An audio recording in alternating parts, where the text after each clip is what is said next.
Okay, hopefully this is one of the most valuable videos that you watch today. In rapid fire, I'm going to go through 15 of the most common mistakes that I see in creating B2B marketing strategy. Let's just hop right into the list. Number one, I put it number one for a reason because I think this is the most common mistake, and that is a lack of clear goals and objectives. And when I'm talking about objectives, I'm talking about the business's objectives and making sure that we're in alignment. So often, as marketers and even as sales team leaders, we just sort of jump into the tactics that have been effective for us in the past, and we don't think about the context of the actual business that we're working in and the objectives we have at this stage in our startup or even our existing stable legacy kind of business, right? And this often happens too when a marketer comes into a new role or moves up into a new role inside of an organization. We don't sort of step back and think about, okay, what's different about this particular business? Or another sort of typical process is maybe there is something changing or in transition, or we're trying to kind of take a different direction, or maybe just specifically run a certain type of campaign. All of this boils back to and needs for us to take a step back, go a little bit higher, and start with our objectives. Make sure that we have clear understanding of what the business's objectives are and how we are expected to support them, right? What are those revenue numbers? What are the expectations? Who are the audience? Again, objective wise, what are we trying to achieve with our marketing and our B2B marketing strategy before we even get started? Number two, inadequate market research. We just don't take the time to talk to sales folks and talk to them about the type of people that they're engaged with, the ones that it's working, the ones that they're frustrated with. Getting some good feedback from the sales team is one place to start. Looking into your own data sources, your CRM. Maybe you have some business intelligence. Taking a look at your data to figure out who you best serve. Taking a look at your competitors, seeing what they're doing in the market. Does it make sense? Are the numbers and the tools that you have at your disposal, do all those things fit? Because a lot of times you'll see a competitor doing something, but if you don't take a look at it with some other tools that you have at your disposal, very well, or it's a good possibility that that's not actually, they're doing it, but they're not measuring it or they're not paying attention and it may not necessarily be working. So I always take a look at whatever I see in the marketplace behind the scenes with maybe some SEO tools or some PPC tools and just figure out are those campaigns really working? And then again, I mentioned this in a couple other videos, but one of my favorite strategies is to sit down with ChatGPT and give ChatGPT a prompt that gives it a role, an ICP, maybe multiple. Maybe I do several different chat sessions, just like I would a focus group or something like that. And I just start to have an interactive discussion with ChatGPT in that particular role and explore with them all the questions that I would ask and probably don't have the ability to ask a prospect or even a client in that depth and with that much sort of time and attention, right? So making sure that we are doing that market research and using those tools that are available to us. I talked about this when I talked about making sure that we have clear objectives. But number three, just even tightening and maybe emphasizing this is misaligned from our business goals, right? So again, we're running marketing campaigns because we know how to run them, we know how to get results, we know how to get good KPIs, but they're not actually, those tactics, those KPIs aren't laddered up to a specific business goal or objective. So making sure that everything that you're doing specifically ladders up to a business objective will really support you well. It also helps you push back. So sometimes we get executive sort of push in on our marketing strategies for a lot of different reasons. It's not necessarily a bad thing, but they'll say, hey, why are we doing this? Or I saw a competitor do that. Why don't we do this? Being able to take what you're doing and show directly how it's supporting the business objective and maybe what their specific pet project is not going to do or it's not going to support a particular objective, or what a competitor's doing doesn't necessarily support what you've stated as your business objective, becomes a really good conversation. Because one, it can push you back from taking up your resources within your marketing department around something that's not supporting the business objectives that you were given or that you had agreed upon, and therefore you're not moving the needle. And it's not because you're not doing things, it's because you're doing the wrong things. Or again, executive feedback is always good. Potentially that executive as part of a team or an initiative that has altered those business objectives. When you get that kind of feedback or that kind of input and they're asking you to do something, there's a good possibility they've changed those overarching objectives, but they haven't kind of read you into that. So again, a good discussion to be had there to see if that, hey, you're misaligned, but maybe it's because they've changed the objective. All right, number 4, overlooking or ignoring customer insights. Again, you probably have a lot of data inside of your organization, maybe in your CRM or in your business intelligence system. Take a look at your existing customers and try to get some insights from that data, or create mechanisms by which you can get some customer feedback and take that into account as you're building out your marketing and as you're building out your ICPs or your ICAs, your ideal customer profile, your ideal customer avatar. Again, using those insights and revisiting them to see if that ICP or ICA is changing on you. Number 5, overlooking competitive analysis. We probably just don't do enough of this. I have a process by which I will set somewhere between 3 to 5 competitors that I'm actively engaged in analyzing. Again, this is something that we've probably done in a collaborative way during a planning session. Talk to my sales team, talk to executives. Who are those folks that are our competition, or that we're watching because they seem to be getting things right? And then I'm going to make that an active data set that I'm constantly analyzing, figuring out what they're doing, what campaigns they're running, using tools to figure out the marketing tactics, and then using those tools to make sure that I have a good understanding whether or not it's actually working. Because the other thing that happens all the time is, again, at that executive layer, if I'm not there, if I'm not the actual CMO, if I'm a VP or director or something like that, oftentimes I will get feedback. You've seen this in Slack or email, is like, why aren't we doing what so-and-so is doing, or why are they doing this? And so if you have that active group, there's a good chance that you will already have the answer to that question, and that can be a real big win and keep distractions out of your actual execution. Number 6, a lack of focus on buyer personas. And we've mentioned this a couple of different times. That ICP or ICA, whatever your preferred term is, really having a clear understanding of who your buyer is, and maybe the multiple types of buyers and audiences, and having that well defined and documented so that you can kind of pull it off the shelf. You can take a look at it as you're building every single campaigns. And as your organization gets bigger, you're probably dealing with multiple individuals, right? You've got copywriters, you've got designers, you've got campaign managers, you've got PPC managers. So you have this variety of people. I know in some of the campaigns we're running, we can easily have 3 to 5 people working against that lead generation program.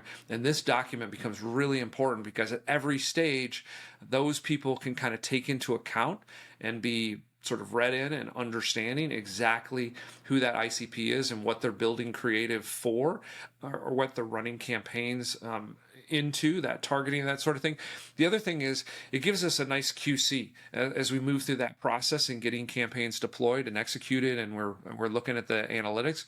We can look at that document, and everyone along that sort of workflow can be read into what we're trying to accomplish, and that can be really effective at capturing things that are misaligned. Number 7, failure to prioritize. You're simply going to have too much to do. You're going to want to do too many campaigns, especially when you're small, but even as you get big, there's just only so much that can get done, and you're only going to have a set amount of resources and skill sets. So it could be budget, could be skill sets, could be just resources or time to get things done, you will be limited. So right off the bat, having an effective process for prioritizing what you're doing is going to save you a lot of headache and frustration, both within your team, but also again, as you're setting expectations for stakeholders. Again, those OKRs, those business objectives at the top, allow you to prioritize. And again, that's such a critical phase, because now everything that you're doing here, you can prioritize, or you can ladder up specifically to that. And again, check yourself or check those folks that are above you to make sure that, again, everything's staying in alignment and in the correct and appropriate prioritization. Number 8, neglecting the buyer journey. Buyers do move through a journey.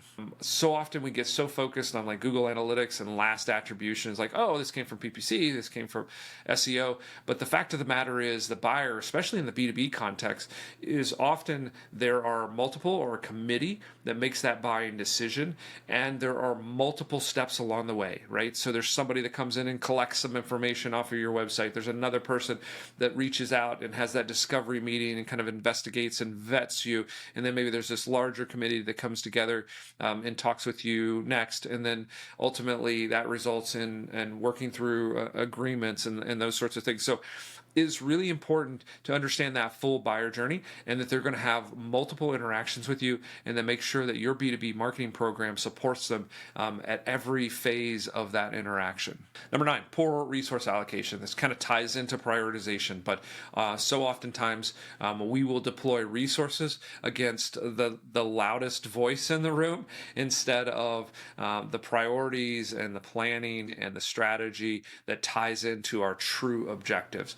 So making sure that resource allocation foots with the objectives, the clear objectives that you set, and everything stays into alignment there, and you don't blow your resources on a pet project from someone who's either really loud or really important in the organization, yet totally misaligns with the objectives that you were given to accomplish, and then you get in a really sticky place there.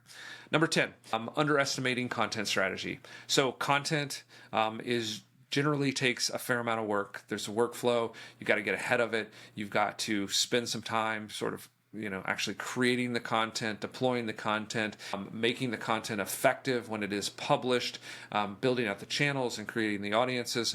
And so content is probably one of your most complex workflows, but it can be your most impactful, because once content is put into the marketplace, it continues to return value, and that value actually grows over time. Unlike PPC, where you're paying for it every single time, even social media channels that are fleeting, it just kind of goes through the feed and then it's gone. Content, especially in the context of content or blog post or post on your website, that will continue to return value, and over time will grow. And it's also addressing that 90% of visitors that are on Google. So Google gets 90% of all the traffic.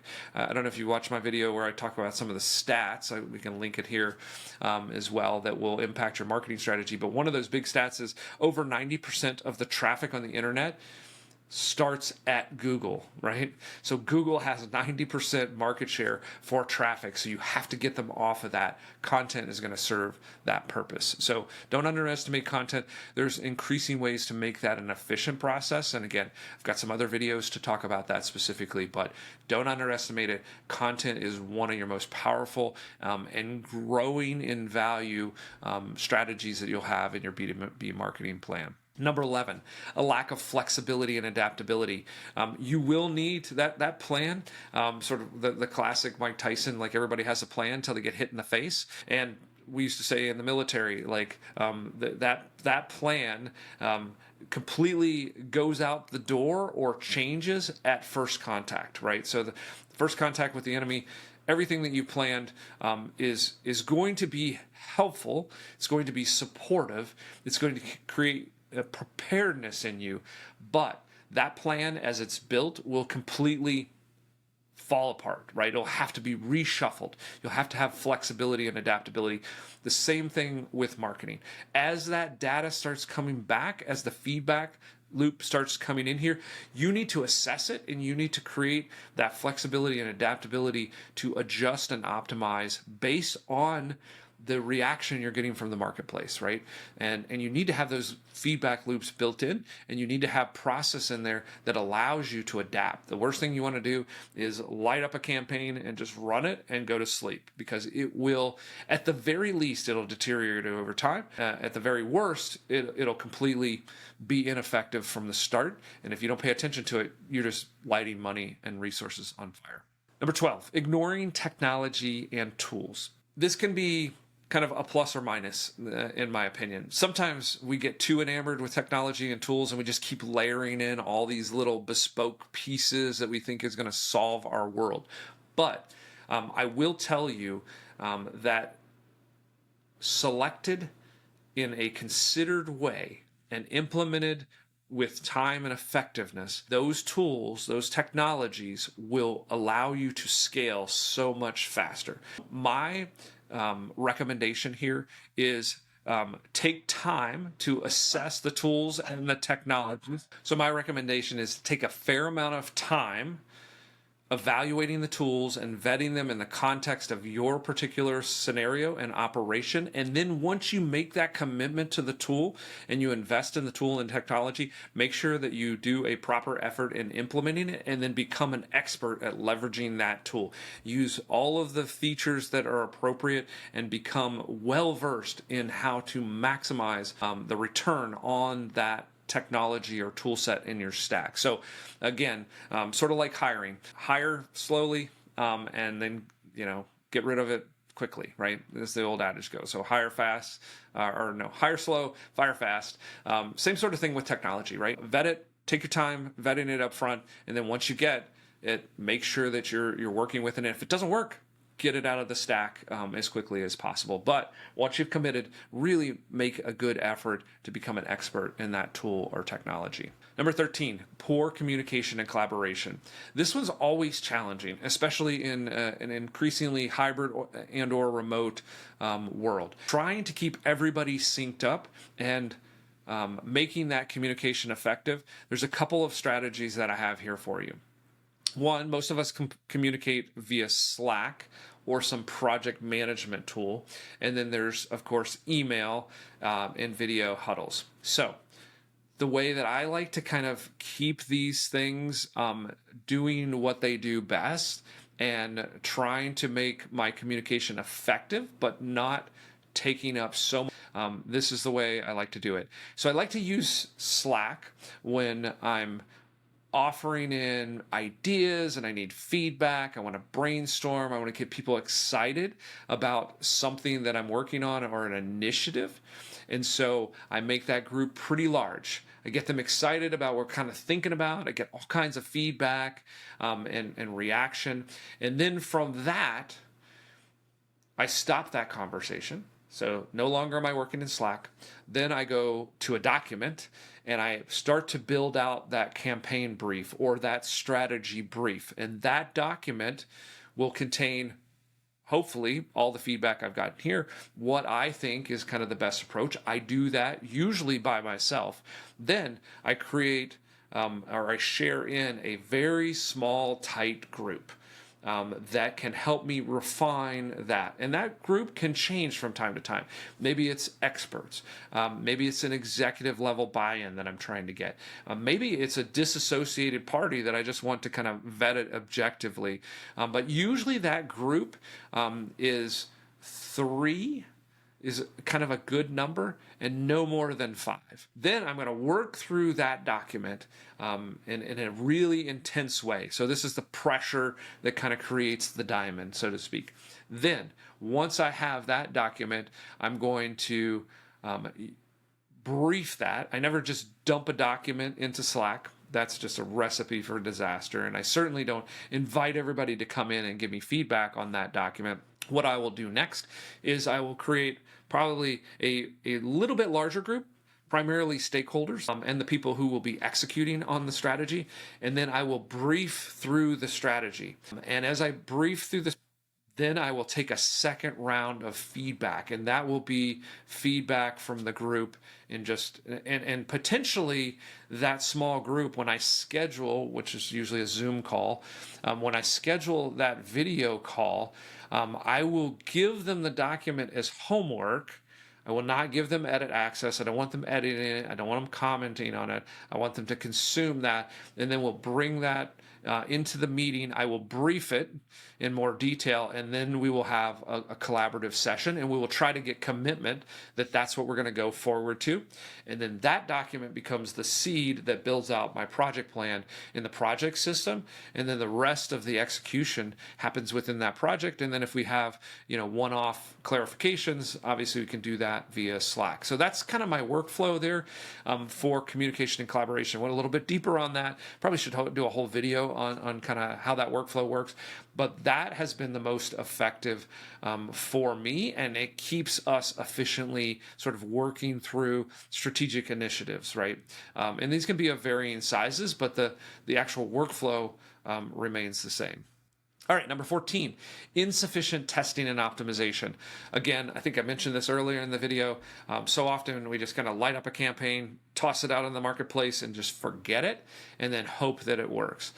What you really need to be doing is as soon as you light that campaign up, you already have a process for analyzing and taking in feedback to figure out how to adjust. Remember that flexibility and adaptability, that you can adjust that to start to optimize for the responses and the feedback that you're getting from the marketplace. So again, build that testing and optimization right into every single one of your projects. There should be a process for that, and it should be built in like any other part of the workflow. It should just be inherent to every project and program that you launch. Number 15, ignoring long-term planning, especially marketing departments. Sometimes we can kind of get into this, especially if we're really in tight collaboration with sales, which is a good thing.